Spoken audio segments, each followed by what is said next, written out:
സ്വാമി ആരാണെന്ന് എവിടെ നിന്നാണെന്ന് പറഞ്ഞില്ല. അപ്പോഴാണ് പറയുന്നത് ബാബ അറ്റോമിക് സെൻറ്ററിലെ സീനിയർ റിസർച്ച് സയൻറ്റിസ്റ്റാണ്. ഒരു വല്ലാത്തൊരു ഷോക്കായിരുന്നു. ഒന്നും പ്രീ പ്ലാൻഡ് ഒന്നും അല്ല, അന്ന് ഇൻ്റർനെറ്റ് ഇല്ല. പക്ഷെ പിന്നെ നമ്മൾ വെറൈറ്റി ഒക്കെ ട്രൈ ചെയ്ത് സ്വീറ്റ്സ് പലതും അങ്ങോട്ടും ഇങ്ങോട്ടൊക്കെ മാറിയൊക്കെ നോക്കി. പക്ഷെ അന്നത്തെ സമയത്ത് അതേ ഉള്ളൂ, തിരിച്ചു വരാൻ തോന്നുന്നില്ല. തിരിച്ച് വന്നാലും വീണ്ടും തിരിച്ചു പോകും. അതാണ് അതിൻ്റെ ഒരു പുള്ളെന്ന് പറയുന്നത്. എന്നിട്ട് ഞാൻ 7 തവണ മുങ്ങി, എൻ്റെ കൂടെ വന്നവൻ 10-12 തവണ മുങ്ങി. പക്ഷേ അത് നമ്മൾ എക്സ്പീരിയൻസ് ചെയ്യേണ്ട ഒരു കൾച്ചറൽ ഫിനോമിനനാണ് കുംഭമേള. ഈ മുങ്ങുന്നതും അതിൽ നിന്ന് നമുക്ക് പുണ്യം കിട്ടുന്നു എന്നുള്ളതൊക്കെ സെക്കൻഡറി. അത് ഓരോരുത്തരുടെ വിശ്വാസം പോലെ ഇരിക്കും. എത്ര സേഫായിട്ട് ഒരു കുട്ടി ആരും നിറഞ്ഞുകൂടാത്ത ഫ്രണ്ടിൽ കൈ കാണിച്ച് കയറി പോകും നമ്മുടെ നാട്ടിൽ. അവൾ ആ വണ്ടിക്ക് കൈ കാണിക്കുമ്പോൾ അപ്പുറത്ത് കുറച്ച് വൃദ്ധന്മാരവിടെ ഇരിപ്പുണ്ട്, അവർക്കും ഒരു അപാകതയും തോന്നിയില്ല അതിൽ. അപ്പോൾ ആ ഒരു ഡിഫറൻസ് ഉണ്ട്, ഇല്ലയെന്ന് പറയാൻ പറ്റില്ല. That's something that I love. Pazhavangadi ക്ഷേത്രം ആർമിയുടെ ഒരു ഇത് അത് പറയുന്ന പോലെ കേദാർനാഥിൻ്റെയും റെസ്പോൺസിബിലിറ്റി ആർമിക്കാണ്. അപ്പോൾ അവിടെ ഉള്ള റെജിമെൻ്റാണ് ഈ കേദാർനാഥിൻ്റെ ഉത്സവമൂർത്തി ഡോലി എന്ന് പറയും, അതിനെ ആനയിച്ച് കൊണ്ടുവരുന്നതും തിരിച്ച് മഞ്ഞുകാലത്ത് തിരിച്ചു കൊണ്ടുപോകുന്നതും. അപ്പോൾ അവരുടെ റെസ്പോൺസിബിലിറ്റിയാണ് അത് മെയിൻറ്റെയിൻ ചെയ്യാന്ന്. അമ്പലം മെയിൻറ്റെയിൻ ചെയ്യാന്നുള്ളതല്ല, അവരുടെ ഉത്തരവാദിത്തമാണ്. അപ്പോൾ ഞാൻ രാവിലെ 6 മണിക്ക് ടെൻറ്റിൽ കിടന്നിട്ട് ഉറങ്ങാനും പറ്റുക, സ്ലീപ്പിംഗ് ബാഗിനകത്ത് കിടന്ന് ഉറങ്ങാനും പറ്റുന്നില്ല. തണുത്ത് വിറച്ച് ഞാൻ പുറത്ത് കുറച്ച് കാറ്റ് കൊള്ളാന്ന് പറഞ്ഞിട്ട് പുറത്തിറങ്ങി നിൽക്കുമ്പോഴത്തേക്ക് കാണുന്നതെന്ന് വെച്ച് കഴിഞ്ഞാൽ 2 വൃദ്ധർ, ഒരു ഹസ്ബൻഡ് വൈഫ് കോമ്പിനേഷൻ, ഒരു നല്ല പ്രായമായ 2 പേര് ഇങ്ങനെ നടന്നു പോവുകയാണ്. ഗമുക് ഗ്ലേഷ്യറിൽ പോയിട്ട് അതിൻ്റെ ഫ്രണ്ടിൽ ഗംഗയുടെ ഉത്ഭവ സ്ഥാനത്ത് നിന്ന് കുളിച്ചിട്ട് മാറാനുള്ള ഡ്രസ്സില്ലാതെ തണുത്ത് വിറച്ച് അവരിങ്ങനെ നടന്നു പോവുകയാണ്. ഭക്തി. അതിൽ ഒരു കുട്ട, അതായത് പുറകിലത്തെ കുട്ടയിൽ അയാളുടെ ഭക്ഷണത്തിനുള്ള സാമഗ്രികളും പാത്രങ്ങളും മറ്റും, രണ്ടാമത്തെ കുട്ടയിൽ അയാളുടെ അമ്മയാണ് ഇരിക്കുന്നത്.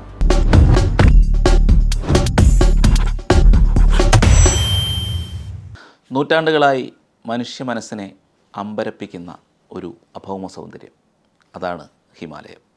ഭാരതത്തിൻ്റെ ഒരുപാട് ചരിത്രങ്ങൾ ഉറങ്ങുന്ന മണ്ണ്.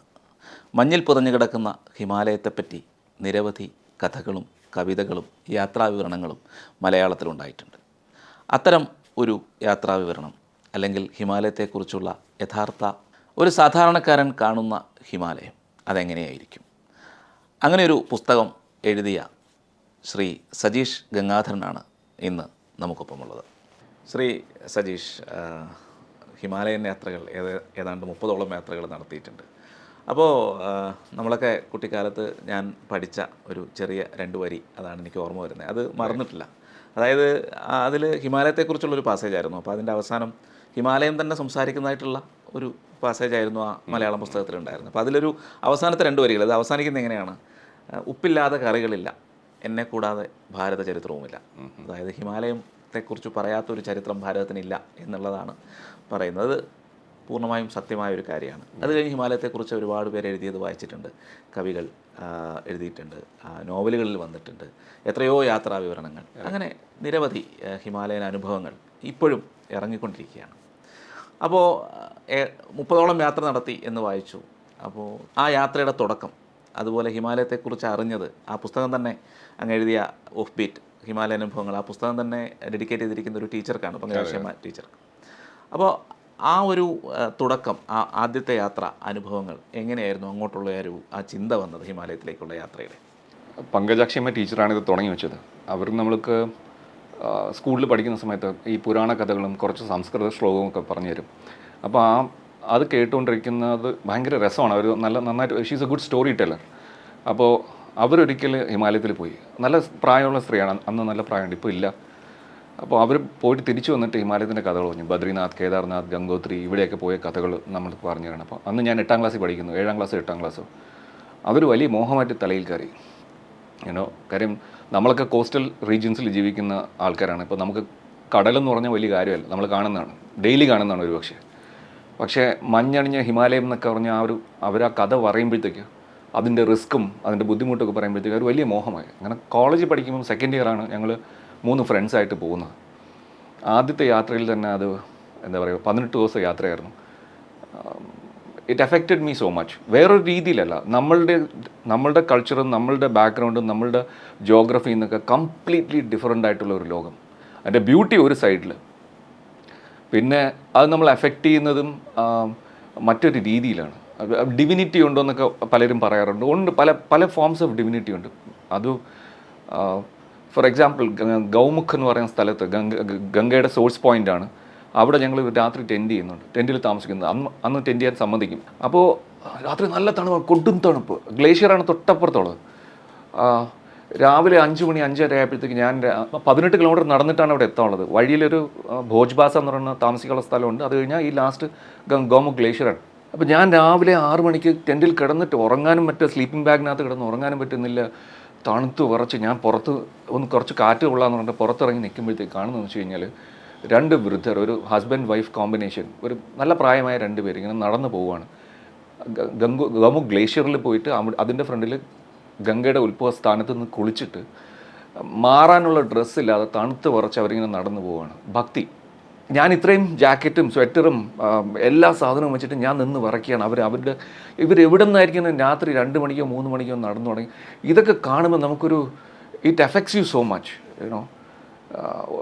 നമ്മളുടെ ഭക്തിയല്ല, മറ്റുള്ളവരുടെ സാധനം കാണുമ്പോൾ അവരുടെ ആ ഡെഡിക്കേഷൻ, സിൻസിയറിറ്റി, അതൊക്കെ വല്ലാതെ എഫക്റ്റ് ചെയ്യും.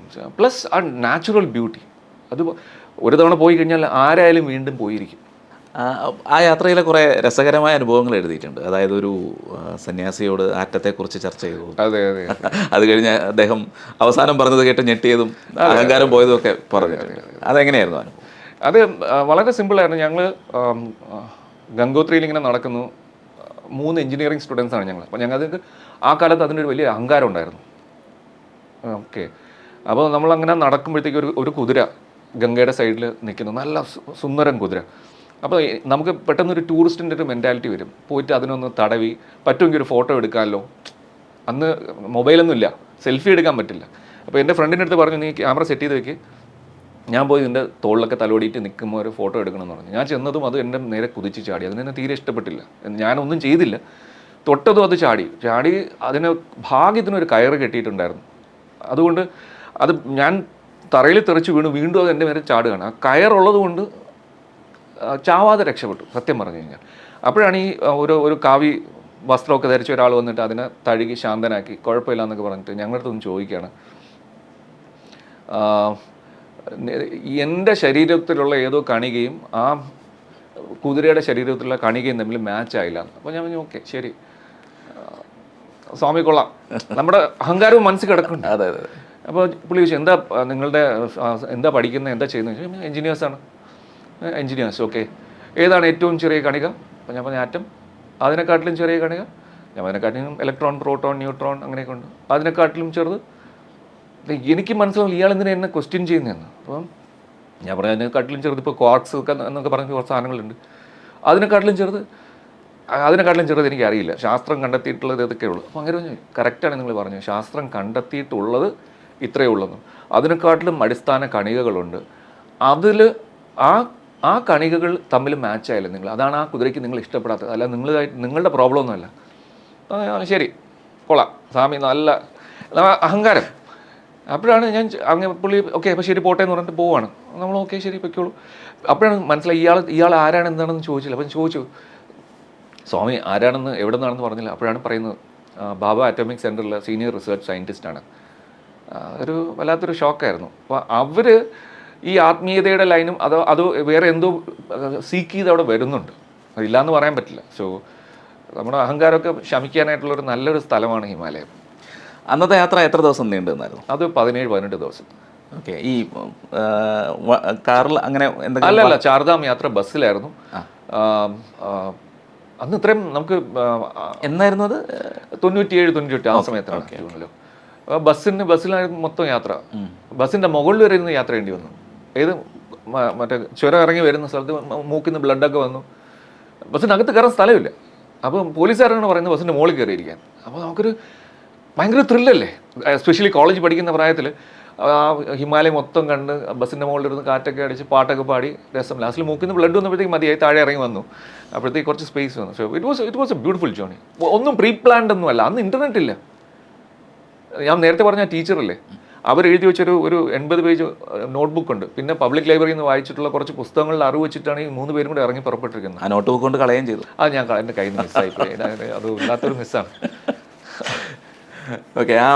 ഈ ചാർധാം അന്ന് എല്ലായിടത്തും ദർശനം നടത്താൻ കഴിഞ്ഞോ? എങ്ങനെയായിരുന്നു? എല്ലായിടത്തും പോകാൻ പറ്റി. എങ്ങനെ ആ ഒരു അനുഭവം? അത് യമുനോത്രി, ഗംഗോത്രി, കേദാർ, ബദ്രി. അന്ന് യമുനോത്രിയിലേക്ക് ഒത്തിരി നടക്കണം. കേദാറിലും ഗംഗോത്രിയിൽ നിന്ന് ഞങ്ങൾ പിന്നെ ഗൗമുഖ് പോയി. കേദാർനാഥ് ഒരു 14 കിലോമീറ്റർ ട്രെക്കായിരുന്നു, ഒരു വെരി ഡിഫിക്കൽട്ട് ട്രെക്ക്. പിന്നെ ബദ്രി നേരെ ബസ്സിൽ ഇറങ്ങുന്നു. സോ അതിൽ വേറെ എക്സ്പീരിയൻസ് ആയിട്ട് ഒന്നുമില്ല ആക്ച്വലി. ഇറ്റ്സ് അനുഭവിക്കാൻ അത് അനുഭവം തന്നെയാണ്. അതെ അതെ. പിന്നെ അതിൽ അനുഭവം എന്നൊക്കെ പറഞ്ഞു കഴിഞ്ഞാൽ നമ്മൾ ഈ ഇതിലൊന്നും എഴുതിയിട്ടൊന്നുമില്ല. ആഹാരം, ഓക്കെ, ആദ്യത്തെ ദിവസം രാവിലെ ബസ് കൊണ്ട് നിർത്തുന്നത് നരേന്ദ്രനഗർ ഏതൊരു സ്ഥലത്താണ്. അപ്പോൾ നമ്മൾ ബസ്സിൽ നിന്ന് ഇറങ്ങി ബ്രേക്ക്ഫാസ്റ്റ് കഴിക്കാൻ നിർത്തുകയാണ്. രാവിലെ 6 മണിക്ക് 5 മണിക്ക് സ്റ്റാർട്ട് ചെയ്തിട്ട് ബ്രേക്ക്ഫാസ്റ്റ് കഴിക്കാൻ നിർത്തുകയാണ്. കടയിൽ കയറി ഇപ്പോൾ ആദ്യം എന്താ കഴിക്കാനുള്ളത്? ആലുക്ക പറാട്ട. അപ്പോൾ നമ്മൾ ഹിന്ദി സിനിമയിൽ കേട്ടിട്ടുള്ള ആലുക്ക പറാട്ട അല്ലേ? നമ്മൾ സ്കൂളിൽ പഠിക്കുന്നു, കോളേജ് പഠിക്കുന്നു, നമുക്ക് തോന്നുന്നു ആലുക്ക പറാട്ട അന്നത്തെ കാലത്ത്. അപ്പോൾ നമ്മൾ ഭയങ്കര ത്രില്ല്, ആലുക്ക പറാട്ട കൊണ്ടുവരട്ടെ, കഴിച്ചു, ഹാപ്പിയായി, നന്നായിട്ട് കഴിച്ചു. 2-3 ആലുക്ക പറാട്ടയെ കഴിച്ചു, ചായയും കുടിച്ചു. അവിടെ മറ്റേ ജിഞ്ചറൊക്കെ ഇട്ടുള്ള ചായയാണ്, അതും കുടിച്ചു, വളരെ ഹാപ്പിയായി. പിന്നെയാണ് മനസ്സിലാവുന്നത് എവിടെ ചെന്നാലും ആലുക്ക പൊറോട്ട, 18 ദിവസം ആലുക്ക പൊറോട്ട, ഭ്രാന്ത് പിടിക്കും. പക്ഷെ പിന്നെ നമ്മൾ വെറൈറ്റി ഒക്കെ ട്രൈ ചെയ്ത് സ്വീറ്റ്സ് പലതും അങ്ങോട്ടും ഇങ്ങോട്ടൊക്കെ മാറിയൊക്കെ നോക്കി. പക്ഷെ അന്നത്തെ സമയത്ത് അതേ ഉള്ളൂ. അങ്ങനെ നിൽക്കുമ്പോഴാണ് എനിക്ക് ഗൗരിക്കുണ്ട് എന്ന് പറയും, കേദാർനാഥിൻ്റെ ബേസ് ക്യാമ്പാണ്, 14 കിലോമീറ്റർ നടക്കുന്ന ബേസ് ക്യാമ്പാണ് ഗൗരിക്കുണ്ട്. അവിടെ ഞങ്ങൾ ഒരു സ്ഥലത്ത് ഇങ്ങനെ ചായയും കുടിച്ച് നിൽക്കുമ്പോൾ ചോറ് കിട്ടും. പക്ഷേ ചോറിൻ്റെ കൂടെയും അവിടുത്തെ ഈ ഒരു വല്ലാത്തൊരു അച്ചാറാണ്, പല പല സബ്ജികൾ ചേർത്തിട്ടുള്ള ഒരു അച്ചാറാണ്. നമ്മുടെ ഇവിടുത്തെ ശുദ്ധമായ മാങ്ങയോ നാരങ്ങ അങ്ങനെയൊന്നുമല്ല, എല്ലാം കൂടെ വെട്ടിമുറിച്ചിട്ട് ഒരു മിക്സ്ഡ് അച്ചാറാണ്. വലിയ ടേസ്റ്റ് ഇല്ല, ബട്ട് ഡിഫറെൻറ്റ് എക്സ്പീരിയൻസ്. അപ്പോൾ ഈ ഡിഫറെൻറ്റ് എക്സ്പീരിയൻസ് ഒരുപാടായി. ഗൗരിക്കുണ്ട് ചെന്ന് നിൽക്കുമ്പോഴാണ് ഒരാൾ നമ്മുടെ ഒരു റെസ്റ്റോറൻറ്റ് നടത്തുന്ന ആൾ ചായ കുടിച്ചുകൊണ്ടിരിക്കുന്നത്, നിങ്ങൾ മലയാളീസാണോ? ഇത് 98-ലാണ്, അന്ന് മലയാളികളൊന്നും അധികം യാത്ര ചെയ്യാറില്ല. ഇപ്പോൾ ഒത്തിരി പേര് പോകുന്നുണ്ട്, വ്ളോഗർമാരും എല്ലാവരും പോകും. പക്ഷെ അന്ന് അത്ര അധികം ആൾക്കാരില്ല, കുറച്ച് പേരുള്ളൂ. മറ്റേ പിൽഗ്രിം ടൂറാണ് കൂടുതൽ. അതെ. അപ്പോൾ ഒരാൾ ചോദിച്ചു, നിങ്ങൾ മലയാളികളല്ലേ? യെസ് മലയാളീസാണ്. ഓക്കെ, ചമ്പാവരി ചോറ് വേണോ? ചമ്പാവരിയിൽ ബ്രൗൺ റൈസ് അങ്ങനെ എന്താണ് ഉദ്ദേശിച്ചത്? കാര്യം അവിടെ ഈ വൈറ്റ് റൈസ് മാത്രമേ ഉള്ളൂ. അപ്പോൾ നമ്മൾ ശീലിച്ചിട്ടില്ല അന്ന്. അയാൾ പറഞ്ഞു, ഞങ്ങൾ മലയാളീസിന് മാത്രമായിട്ട് ഞാൻ കുറച്ച് സ്റ്റോക്ക് എടുത്ത് മാറ്റി വെച്ചിട്ടുണ്ട് അരി, രാത്രി വന്നു കഴിഞ്ഞാൽ ഞാൻ നല്ല ചോറ്.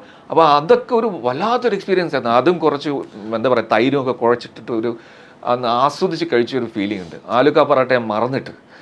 സോ ഈ പുസ്തകം വായിച്ചപ്പോൾ തോന്നിയത്, പൊതുവേ ഹിമാലയൻ പുസ്തകങ്ങളെല്ലാം ഒരു മിസ്റ്റിഫൈ ചെയ്തോളൂ ഹിമാലയത്തെ ഒരു വലിയ അനുഭൂതിയിൽ, ആത്മീയ അനുഭൂതിയിലാണ് ഏറ്റവും കൂടുതൽ ആ സൈഡിൽ നിന്നാണ്. പക്ഷേ താങ്കളുടെ പുസ്തകം വായിച്ച സമയത്ത് തോന്നിയത് അതൊരു കുറച്ചൊരു വ്യത്യസ്തമായൊരു പുസ്തകമാണ്. അതായത് യാത്രയുടെ അനുഭവങ്ങൾ, ഒപ്പം തന്നെ അവിടുത്തെ ജീവിത രീതികൾ, അങ്ങനെ കുറേ കാര്യങ്ങൾ അതിനകത്ത് കണ്ടു.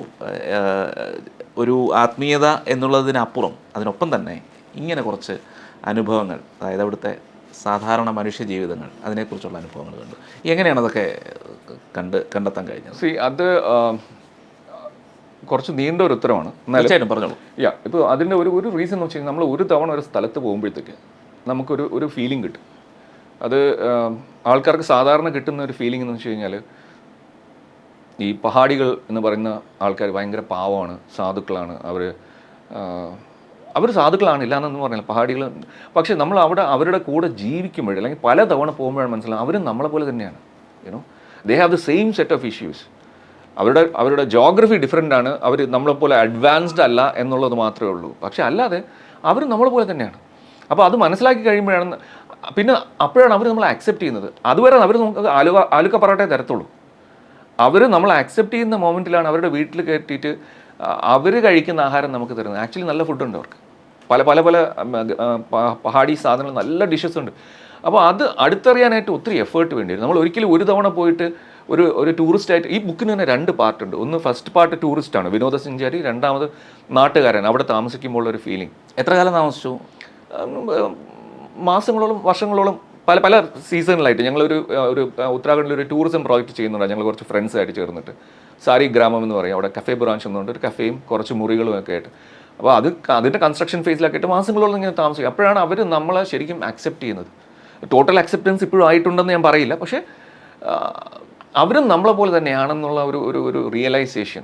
നമ്മുടെ നാട്ടിൽ അടിപിടിയില്ലേ, അവിടെയുണ്ട്. ഇത്രയും ഭയങ്കരമായിട്ട് കൊലപാതകങ്ങളൊന്നുമില്ല, എന്നാലും ഇപ്പോൾ ഒരു എക്സാമ്പിൾ, ഒരു പഞ്ചായത്ത് സദസ്സ് നടക്കുന്നു, അവിടെ ഒരാളെ കള്ളു കുടിച്ചിട്ട് പറഞ്ഞു വിടുന്നു, ആ പഞ്ചായത്ത് മീറ്റിംഗ് അലങ്കോലമാക്കാൻ. ഇത് നമ്മുടെ നാട്ടിൽ പണ്ട് നടക്കും, പഞ്ചവടി പാലത്തിലൊക്കെ ഉള്ള സീൻ. ഇതൊക്കെ അവിടെ നടക്കുന്ന കണ്ടിട്ടുണ്ട്, നല്ല രസമാണ് ഇതൊക്കെ കാണാനായിട്ട്. Fundamentally we are all the same. ആ ജോഗ്രഫി ഡിഫറെൻ്റ് ആണെന്നുള്ളേ ഉള്ളൂ, അതൊന്ന്. 2, ഒരുപാട് ഗ്ലോറിഫിക്കേഷൻ അല്ലെങ്കിൽ മിസ്റ്റിഫിക്കേഷൻ ഓഫ് ഹിമാലയാസ് ഒരുപാട് സ്ഥലത്ത് ഞാൻ വായിച്ചിട്ടുണ്ട്. ഞാനും അതൊക്കെ വായിച്ചിട്ട് തന്നെയാണ് പോയിട്ടുള്ളത്. അതിൽ ഒരുപാട് സത്യമുണ്ടെന്ന് ഞാൻ വിശ്വസിക്കുന്നില്ല. അപ്പോൾ അതുകൊണ്ടാണ് ഈ ഒരു കോമൺ പാറ്റേൺ, അതായത് അവിടെ ഉള്ള ആൾക്കാർ നമ്മളെപ്പോലുള്ള മനുഷ്യരാണ്, അവരുടെ ഇങ്ങനെയാണ് ജീവിക്കുന്നത്, അവരുടെ എക്സ്പീരിയൻസസ് ഇങ്ങനെയാണ് എന്ന് പറയാനായിട്ടുള്ള ഒരു അറ്റംപ്റ്റാണ്. അല്ലാതെ അവിടെ പോയി കഴിഞ്ഞാൽ ഏതെങ്കിലും സന്യാസി നമ്മളെ പിടിച്ചിട്ട് നമ്മുടെ തലയിൽ എന്തെങ്കിലും വെച്ചിട്ട് നമ്മളെ ഭയങ്കരമായിട്ട് മാറ്റിക്കളയും എന്നൊക്കെയുള്ള രീതിയിലുള്ള എഴുത്തുകളുണ്ട്, വായിച്ചിട്ടുണ്ട് ചിലതെങ്കിലും. അപ്പോൾ അങ്ങനെയൊന്നും എനിക്ക് എൻ്റെ അനുഭവത്തിലില്ല. അങ്ങനെ എനിക്കില്ലാത്തതുകൊണ്ട് ഉണ്ടാവില്ല എന്നില്ല. ബട്ട് ഞാൻ കണ്ടിട്ടുള്ളതെല്ലാം സാധാരണ മനുഷ്യരും and a beautiful place which will make you want to go back. അതൊരു തിരിച്ചു വരാൻ തോന്നില്ല. തിരിച്ചു വരാൻ തോന്നില്ല. തിരിച്ചു വന്നാലും വീണ്ടും തിരിച്ചു പോകും. അതാണ് അതിൻ്റെ ഒരു പുള്ളെന്ന് പറയുന്നത്. ഞാൻ ആ പുസ്തകവും ഇങ്ങനെയുള്ള ഹിമാലയത്തെക്കുറിച്ചൊക്കെ വായിച്ചിട്ടുള്ളപ്പോൾ കൂടുതലും ഈ നമ്മുടെ പുരാണ കഥകളുമായിട്ട് ബന്ധപ്പെട്ട് മഹാഭാരതമായിക്കോട്ടെ അങ്ങനെ ഒരുപാട് സംഭവങ്ങൾ ഉറങ്ങുന്ന സ്ഥലങ്ങൾ അവിടെയുണ്ട്. അതൊക്കെ കണ്ടിരുന്നോ?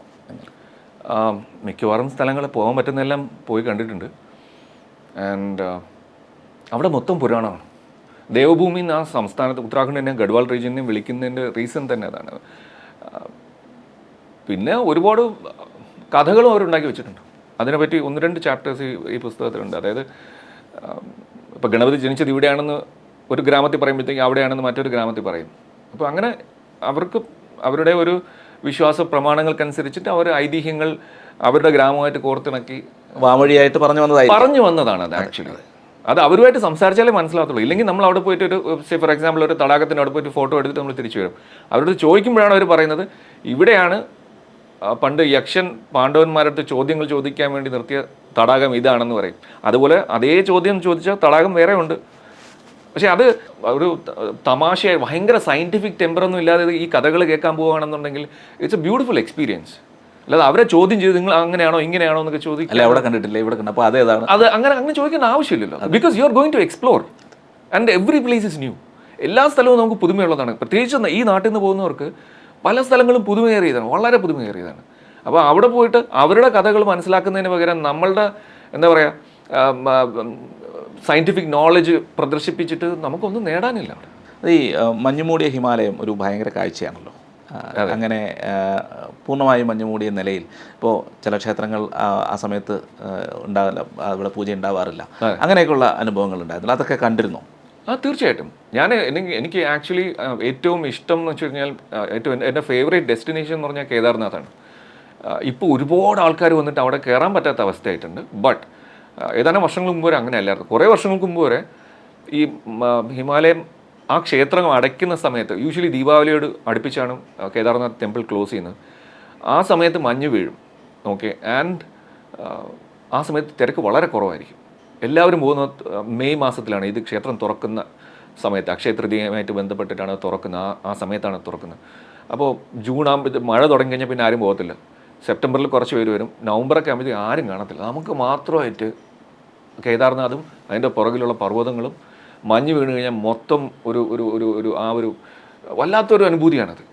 ആൻഡ് അത് എക്സ്പ്ലെയിൻ ചെയ്യാൻ പറ്റില്ല. ഞാൻ ഇതിനെക്കാട്ടിലും മഞ്ഞുള്ള സ്ഥലങ്ങളിൽ പോയിട്ടുണ്ട്, ഇല്ലയെന്ന് പറയുന്നില്ല. പക്ഷേ ആ ഒരു കേദാർനാഥിൻ്റെ ഒരു പുള്ള് അങ്ങനെയാണ്. അവിടെ ഇന്ത്യൻ ആർമിയുടെ ഇടയ്ക്കൊരു വീഡിയോ ഇട്ടിരുന്നു, ഞാൻ കണ്ടിരുന്നു. അപ്പോൾ അതെന്താണത്? അല്ല, ഇന്ത്യൻ ആർമിയാണ് അത് പ്രൊട്ടക്ട് ചെയ്യുന്നത് ബേസിക്കലി. അത് കഴിഞ്ഞാൽ പിന്നെ ചൈന ബോർഡറാണ്. 3 കിലോമീറ്റേഴ്സ് കഴിഞ്ഞിട്ടാണെങ്കിലും മൗണ്ടൻസ് കഴിഞ്ഞാൽ പിന്നെ ചൈനയാണ്. അപ്പോൾ കേദാർനാഥ് ക്ഷേത്രത്തിൻ്റെ റെസ്പോൺസിബിലിറ്റി ഐ തിങ്ക് നമ്മുടെ ഈ എന്താ പറയുക തിരുവനന്തപുരത്ത് നമ്മുടെ പഴവങ്ങാടി ക്ഷേത്രം ആർമിയുടെ ഒരു ഇത് അത് പറയുന്ന പോലെ കേദാർനാഥിൻ്റെയും റെസ്പോൺസിബിലിറ്റി ആർമിക്കാണ്. അപ്പോൾ അവിടെയുള്ള റെജിമെൻ്റാണ് ഈ കേദാർനാഥിൻ്റെ ഉത്സവമൂർത്തി ഡോലി എന്ന് പറയും, അതിനെ ആനയിച്ച് കൊണ്ടുവരുന്നതും തിരിച്ച് മഞ്ഞുകാലത്ത് തിരിച്ചു കൊണ്ടുപോകുന്നതും. അപ്പോൾ അവരുടെ റെസ്പോൺസിബിലിറ്റിയാണ് അത് മെയിൻറ്റെയിൻ ചെയ്യാന്ന്. അമ്പലം മെയിൻറ്റെയിൻ ചെയ്യാന്നുള്ളതല്ല, അവരുടെ ഉത്തരവാദിത്തമാണ്. ഈ ഹിമാലയത്തിൽ പൊതുവെ സന്യാസിമാർ പല രീതിയിൽ പല ഭാവങ്ങളിലൊക്കെ അറിയപ്പെടുന്നുണ്ട്. നാഗസന്യാസിമാർ ഈ കൊടുമഞ്ഞിൽ അങ്ങനെ പ്രത്യേകിച്ച് മഞ്ഞിനെ പ്രതിരോധിക്കുന്ന ഉടുപ്പുകളൊന്നുമില്ലാതെ ജീവിക്കുന്നവർ, അങ്ങനെയുള്ളവരെയൊക്കെ പരിചയപ്പെട്ടിരുന്നു. കുറച്ച് പേരെ പരിചയപ്പെട്ടിട്ടുണ്ട്. അതിൽ കുറച്ച് പേരുടെ ബുദ്ധിമുട്ടുകൾ പിന്നീട് കണ്ടിട്ടുമുണ്ട്. ഇതുപോലെ മഞ്ഞിലിരുന്നിട്ട് അവരെ ഒരു എക്സ്ട്രീം ഫോം ഓഫ് ഡെഡിക്കേഷൻ സാധന, അവരെന്താ ഒരു വാക്ക് പറയാൻ, തപസ്യ, അവരുടെ ഒരു സാധനമാണത്. അതായത് ഇൻറ്റൻസ് സാധനം. ഫോർ എക്സാമ്പിൾ ഇപ്പോൾ ഞാൻ ഒരു കാലത്ത് ഒരാളെ പരിചയപ്പെട്ടിരുന്നു. അദ്ദേഹം കേദാർനാഥിൽ മഞ്ഞിലിരിക്കുകയായിരുന്നു. അയാളുടെ ഒരു ഒരു ഒരു ഒരു റിച്വൽ, മാസങ്ങളോളം മഞ്ഞിലിരിക്കുക. എന്നിട്ട് അയാൾ പറഞ്ഞു ഇപ്പോൾ എനിക്ക് ടോയ്ലറ്റിൽ പോകാൻ പോലും പറ്റുന്നില്ല. റൈറ്റ്. അപ്പോൾ സാധന എന്ന് പറയുന്നൊരു സാധനമുണ്ട്. അങ്ങനെ ഒരുപാട് പേര് ചെയ്യാറുണ്ട്. അല്ലാതെ റിയൽ സാധു ടൈപ്പ് നമുക്ക് എന്തെങ്കിലും റെവലേഷൻ തരാൻ പറ്റുന്ന ഒരാളെ ഇന്നുവരെ കണ്ടിട്ടുണ്ടോ എന്ന് ചോദിച്ചാൽ ഇല്ല എന്നുള്ളതാണ് എൻ്റെ ഉത്തരം. അവിടെ അങ്ങനെ നമുക്ക് പരിചയപ്പെടാൻ പറ്റിയിട്ടില്ല. പരിചയപ്പെട്ടിട്ടുണ്ട്, ബട്ട് അവരൊന്നും, ചിലർ നമ്മൾ സംസാരിക്കത്തില്ല. അങ്ങനെ ഈ ഹിമാലയത്തിൽ പൊതുവേ പൊതുവേ ഒരു ഇതാണല്ലോ ഈ യതി എന്ന് പറയുന്ന, അല്ലെങ്കിൽ അങ്ങനെയൊക്കെ ഉണ്ടോ? എന്താ, എൻ്റെ അറിവിലില്ല.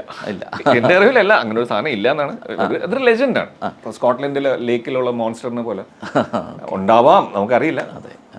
ആ പുസ്തകത്തിൽ കുംഭമേളയെക്കുറിച്ചുള്ള, അതായത് ഇപ്പോൾ ഈ പ്രാവശ്യത്തെ പ്രയാഗ്രാജ് കുംഭമേള കേരളത്തിലൊക്കെ വളരെയധികം ചർച്ച ചെയ്യപ്പെട്ടു. ഒരുപാട് പേര് കുംഭമേളയിൽ പോയി കേരളത്തിൽ നിന്ന്. നേരത്തെ വളരെ വലിയ കൂടുതൽ ആളുകൾ കേരളത്തിൽ നിന്ന്.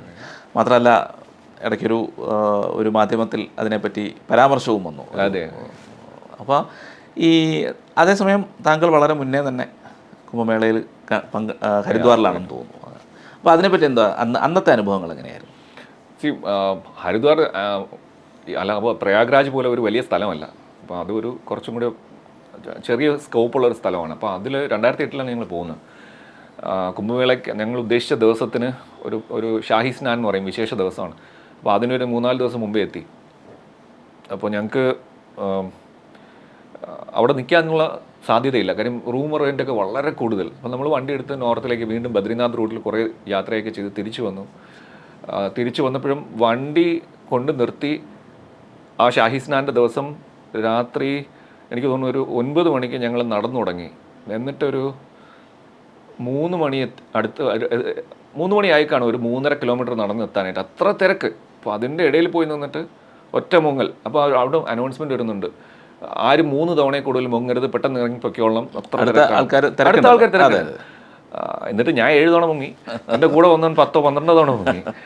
പക്ഷേ അത് നമ്മൾ എക്സ്പീരിയൻസ് ചെയ്യേണ്ട ഒരു കൾച്ചറൽ ഫിനോമിനനാണ് കുംഭമേള. ഈ മുങ്ങുന്നതും അതിൽ നിന്ന് നമുക്ക് പുണ്യം കിട്ടുന്നു എന്നുള്ളതൊക്കെ സെക്കൻഡറി, അത് ഓരോരുത്തരുടെ വിശ്വാസം പോലെ ഇരിക്കും.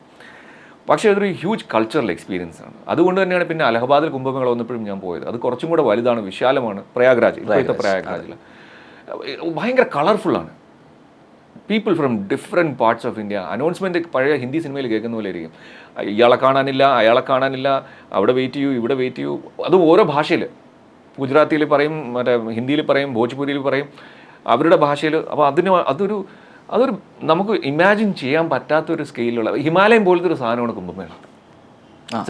Cultural experience. വളരെ വലിയൊരു ഇതായിരുന്നു. ഹിമാലയം പോലെ തന്നെയാണ് കുംഭമേള. ഈ യാത്രകൾ, ഇത്രയും കാലത്തെ യാത്രകൾ, അതിൽ എല്ലാം ഒന്നും എഴുതാൻ കഴിഞ്ഞിട്ടുണ്ടെന്ന് തോന്നുന്നില്ല അല്ലേ? ഇല്ല.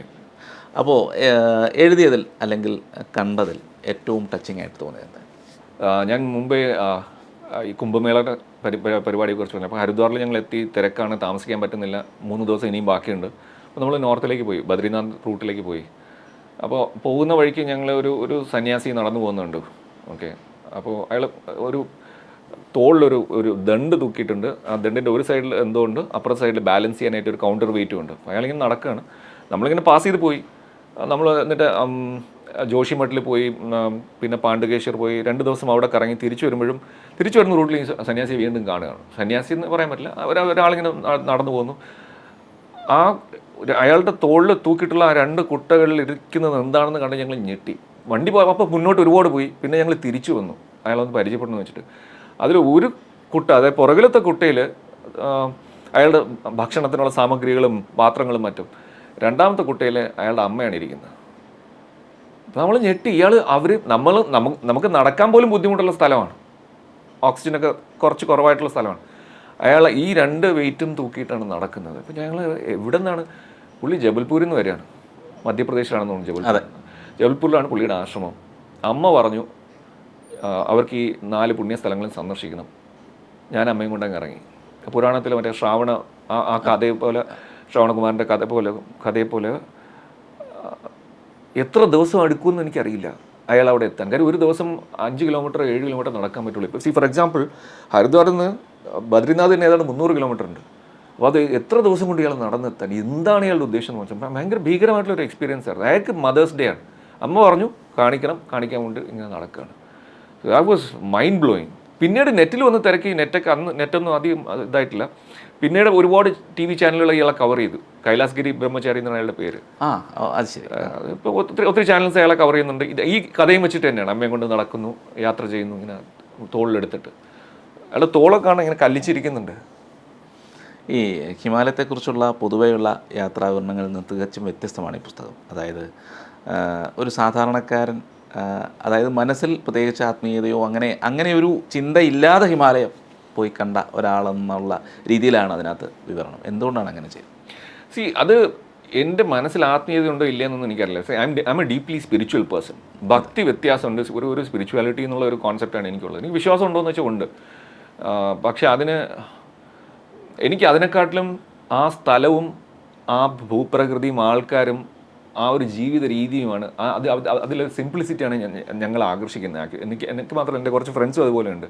അതുകൊണ്ട് തന്നെയാണ് ഞങ്ങൾ അവിടെ ഇതൊരു ടൂറിസം പ്രോജക്റ്റ് തുടങ്ങിയത്. കാര്യം അവിടെ ജീവിക്കുന്ന ഒരു നല്ല ശുദ്ധമായ വായു, നല്ല ഭക്ഷണം, എല്ലാത്തിനും ഒരു പ്യൂരിറ്റി ഉണ്ട്.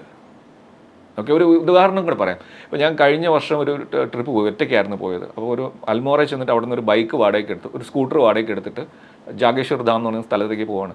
വഴി വെച്ചൊരു പെൺകുട്ടി കൈ കാണിച്ചു, വണ്ടി നിർത്തിച്ചു, സ്കൂട്ടർ നിർത്തിച്ചു. ഭയ്യ എന്ന് പറഞ്ഞ് വണ്ടിയിൽ ചോദ്യവും പറച്ചിലൊന്നുമില്ല. ഒറ്റ റോഡാണ്, നേരെ കിടക്കുന്ന റോഡാണ്. അവൾ ബാക്കിൽ കയറിയിരുന്നു. ഒരു 13 വയസ്സ് വരും, കഷ്ടിച്ച് 13, ഒരു സ്കൂൾ കുട്ടി, സ്കൂൾ ഡ്രസ്സല്ല, സ്കൂൾ കുട്ടി, ആ പ്രായം. എന്നിട്ട് ഒരു 10 കിലോമീറ്റർ എൻ്റെ കൂടെ ഇരിക്കുകയാണ് വണ്ടിയിൽ. ഞാൻ ഇങ്ങനെ പൊയ്ക്കൊണ്ടിരിക്കുന്നത്, എനിക്ക് മനസ്സിലാവുന്നില്ല എന്താണ് ഉദ്ദേശിച്ചത്. ഭയ്യ കുറച്ച് ദൂരം കൂടെ പോയാൽ മതി എന്ന് പറയുന്നുണ്ട്. പറഞ്ഞു ഓക്കെ ശരി, എന്തായാലും ഞാൻ ഒറ്റയ്ക്ക് പോവാണ്. ഹെൽമെറ്റ് വെച്ചിട്ടുണ്ട്. അപ്പോൾ ഇറങ്ങിയപ്പോഴത്തേക്ക് അവളെൻ്റെ ഒരു 30 രൂപ എടുത്ത് ഇങ്ങനെ ചുരുട്ടി വെച്ച് നോട്ട് എടുത്ത് കാണിച്ചു. ഞാൻ പറഞ്ഞു എനിക്കതൊന്നും വേണ്ട, എനിക്കൊരു സെൽഫി എടുക്കാമോ, എന്നിട്ട് ഹെൽമെറ്റ് ഊരി. അപ്പോഴാണ് അവൾക്ക് മനസ്സിലാവുന്നത് ലോക്കൽ അല്ല ഞാൻ, മലയാളി. നമ്മുടെ മുഖത്തൊരു മലയാളിത്വം ഉണ്ടല്ലോ, അല്ല മഹാടി ലുക്ക് എന്തായാലും ഇല്ല. അപ്പോൾ അവൾക്ക് മനസ്സിലായി മലയാളിയാണോ, അല്ല പുറത്തുനിന്നുള്ള ആളാണോ. ഞാൻ അതെ, താങ്ക് യു ഭയ്യ. എനിക്കൊരു സെൽഫി എടുക്കണം. എന്തിനാ? എനിക്ക് ഭാര്യയെ കാണിക്കണം. അങ്ങനെ ഒരാൾക്ക് ഞാൻ ലിഫ്റ്റ് കൊടുത്തു. നമ്മുടെ നാട്ടിലെ ഒരു കുട്ടി അത് ലിഫ്റ്റ് ചോദിക്കുമോ? എത്ര സേഫായിട്ട് ഒരു കുട്ടി ആരും നിറഞ്ഞുകൂടാത്ത ഫ്രണ്ടിൽ കൈ കാണിച്ച് കയറി പോകും നമ്മുടെ നാട്ടിൽ. അവൾ ആ വണ്ടിക്ക് കൈ കാണിക്കുമ്പോൾ അപ്പുറത്ത് കുറച്ച് വൃദ്ധന്മാരവിടെ ഇരിപ്പുണ്ട്, അവർക്കും ഒരു അപാകതയും തോന്നിയില്ല അതിന്. അപ്പോൾ ആ ഒരു ഡിഫറൻസ് ഉണ്ട്, ഇല്ലയെന്ന് പറയാൻ പറ്റില്ല. That's something that I love. അതെ അതെ അതെ. അപ്പോൾ ഈ ഒരു വിവരണങ്ങൾ, അതായത് ഈ പറഞ്ഞ കാര്യങ്ങൾ ഒരു ഡീമിസ്റ്റിഫൈ ഹിമാലയം എന്നുള്ള തരത്തിലേക്കാണോ പോയത്? അത് ഒരു ലക്ഷ്യം തന്നെയാണ്. നേച്ചർ എന്ന് പറയുന്ന സാധനം ഒരു എസ്പെഷ്യലി ഹിമാലയാസിൻ്റെ സ്കെയിൽ അത് നമുക്ക് വിശ്വസിക്കാൻ പറ്റില്ല. നമുക്ക് അറബിക്കടലിൽ കണ്ടിട്ടുള്ള, നമുക്ക് അവിടെ ഉള്ള ആൾക്കാർക്ക് സമുദ്രം എന്ന് പറഞ്ഞാൽ വലിയ കാര്യമാണ്. നമുക്കതൊരു പ്രശ്നമേ അല്ല. ഞാനൊക്കെ പഠിച്ച സ്കൂൾ തന്നെ ബീച്ചിലായിരുന്നു ഓൾമോസ്റ്റ്. ഓക്കെ, സോ എനിക്ക് ഇതല്ല. പക്ഷെ നമുക്ക് ഇവിടെ നിന്ന് പോയിട്ട് അവിടെ ഉള്ളവർക്ക് ഇങ്ങോട്ട് വരണമെന്ന് ഒരു ആഗ്രഹമുണ്ട്. ഇത് സമുദ്രമൊക്കെ കാണണം എന്നുള്ള, കടൽ കാണണം, നമുക്ക് അങ്ങോട്ട് പോകണമെന്നാണ്, എനിക്ക് അങ്ങോട്ട് പോകണമെന്നാണ്. പക്ഷെ അവിടെ ചെല്ലുമ്പോൾ ഉള്ളൊരു സ്കെയിലുണ്ടല്ലോ, നമ്മൾ എത്ര ചെറുതാണെന്നും നേച്ചർ എന്തുമാത്രം വലുതാണെന്നുമുള്ള ആ ഒരു ഇൻറ്റൻസിറ്റി നമുക്ക് കിട്ടും. പക്ഷെ അതിനപ്പുറം അതിന് ആധ്യാത്മികത കൊടുക്കാനായിട്ട് എനിക്ക് അങ്ങനത്തെ ഒരു തോന്നൽ വന്നിട്ടില്ല. അല്ലെങ്കിൽ അവിടെ പോയിട്ട് ഞാൻ എൻ്റെ ഒരു ഫ്രണ്ടിൻ്റെ അടുത്ത് പറയുന്നുണ്ടായിരുന്നു, ഒരു കേദാർത്താൾ എന്ന് പറഞ്ഞ ലേക്കിൽ പോയി, ഏതാണ്ട് 4800-5000 മീറ്റർ ഹൈറ്റിലാണ്. അവിടെ പോയിട്ട് നമുക്ക് എന്തും എഴുതാം, ഞാൻ ഇത് കണ്ടു അത് കണ്ടു എന്ന്. അപ്പോൾ നമുക്ക് തോന്നുന്നു നമ്മൾ കണ്ട കാര്യങ്ങൾ കൃത്യമായിട്ട് എഴുതി വയ്ക്കുക. അല്ലാതെ അവിടെ പോയിട്ട് ഈ അതിഭാവുകത്വം എന്ന് പറയുന്ന സാധനമല്ല, അത് എഴുതിയിട്ട് ആൾക്കാരെ മോഹിപ്പിക്കാനുള്ള സാധനമൊന്നും ഇതിനകത്തില്ല. So it is what I saw. ഞാൻ കണ്ട കാര്യങ്ങൾ, കേട്ട കാര്യങ്ങൾ എഴുതി വെച്ചിട്ടുണ്ട്, അത്രേ ഉള്ളൂ. സോ ഡീമിസ്റ്റിഫൈങ് എന്ന് പറയുന്നത് വെച്ച് കഴിഞ്ഞാൽ അതിന് it is beautiful, it is grand Himalayas. അതിനപ്പുറം എഴുതണമെങ്കിൽ അതിനനുസരിച്ച് അനുഭവം ഉണ്ടാവണം. അതെനിക്ക് ഇത്രയും വർഷമായിട്ട് കിട്ടിയിട്ടില്ല. അത് പ്രതീക്ഷിച്ചിട്ട് ഇവിടുന്ന് വണ്ടി പിടിച്ച് പോകുന്നതിനോട് എനിക്ക് എൻ്റെ ഫ്രണ്ട്സിനെയൊക്കെ ഞാൻ കൊണ്ടുപോകാറുണ്ട്. അപ്പോൾ പറഞ്ഞത് നമ്മൾ ഇതൊക്കെയാണ് കാണാൻ പോകുന്നത്, ഇങ്ങനെയൊക്കെയാണ് കാര്യങ്ങൾ, നമ്മൾ ഹാപ്പി ആയിരിക്കും, എൻജോയ് ചെയ്യും, തിരിച്ചു വരും. സോ അല്ലാതെ വേറെ എന്തെങ്കിലും പ്രോമിസ് ചെയ്യാനായിട്ട് എനിക്ക് അതിനുള്ള ഭാഗ്യം കിട്ടിയിട്ടില്ല. അതെ അതെ. അപ്പോൾ ഇനിയും എഴുതാനുണ്ടെന്ന് തോന്നുന്നല്ലോ. കാര്യം ഇത്രയും യാത്രകളുടെ അനുഭവങ്ങളൊന്നും എഴുതിയിട്ടില്ലല്ലോ. അതെ അതെ അതെ. ആക്ച്വലി ഞാനൊരു ബിഗർ ബുക്ക്, ഇതിനെക്കാട്ടിലും കുറച്ചും കൂടെ വലിയൊരു പുസ്തകം എഴുതിക്കൊണ്ടിരിക്കുകയായിരുന്നു. ഒരു ട്രെക്ക് റിപ്പോർട്ട്, ഒരുപാട് ട്രെക്കുകൾ ചെയ്തിട്ടുണ്ട് ഹിമാലയസിൽ. It is beautiful. അപ്പോൾ അത് എഴുതുമ്പോഴാണ് അത് എഴുതി തീരുന്നില്ല. അപ്പോഴാണ് ഇതിനിടയ്ക്കുന്നുള്ള എപ്പിസോഡ്സ് സ്റ്റോറീസ് ആക്കി കഴിഞ്ഞാൽ കുറച്ചും കൂടി ആൾക്കാർക്ക്, common man can digest easily. ഇപ്പോൾ ട്രെക്ക് റിപ്പോർട്ട് വായിക്കുന്നതെന്ന് വെച്ച് കഴിഞ്ഞാൽ ട്രെക്കിങ്ങിൽ താല്പര്യമുള്ള ആൾക്കാരായിരിക്കും കൂടുതൽ. ഇത് ആർക്കും വായിക്കാവുന്ന ഒരു ലഘു പുസ്തകം എന്നുള്ളൊരു ലക്ഷ്യം മാത്രമേ ഉണ്ടായിരുന്നുള്ളൂ. അപ്പോൾ ഇനിയും കൂടുതൽ യാത്രകൾ നടക്കട്ടെ. നമ്മുടെ ഹിമാലയം എന്ന് പറയുന്ന, അതായത് നമ്മുടെ ഭാരതത്തിൻ്റെ ചരിത്രവുമായിട്ട് ഇത്രയും അഭേദ്യമായ ബന്ധമുള്ള ഒരു സ്ഥലമാണ് ഹിമാലയം. ഇനിയും ഇപ്പോൾ തന്നെ ഒരുപാട് യാത്രകളായി, ഇനിയും ഹിമാലയത്തിലേക്കുള്ള യാത്രകൾ ഉണ്ടാവട്ടെ. കൂടുതൽ പുസ്തകങ്ങൾ ഇതുമായിട്ട് ബന്ധപ്പെട്ട് വരട്ടെ, പുതിയ അനുഭവങ്ങൾ ഉണ്ടാവട്ടെ എന്ന് ആശംസിക്കുന്നു. നമസ്കാരം. Thank you.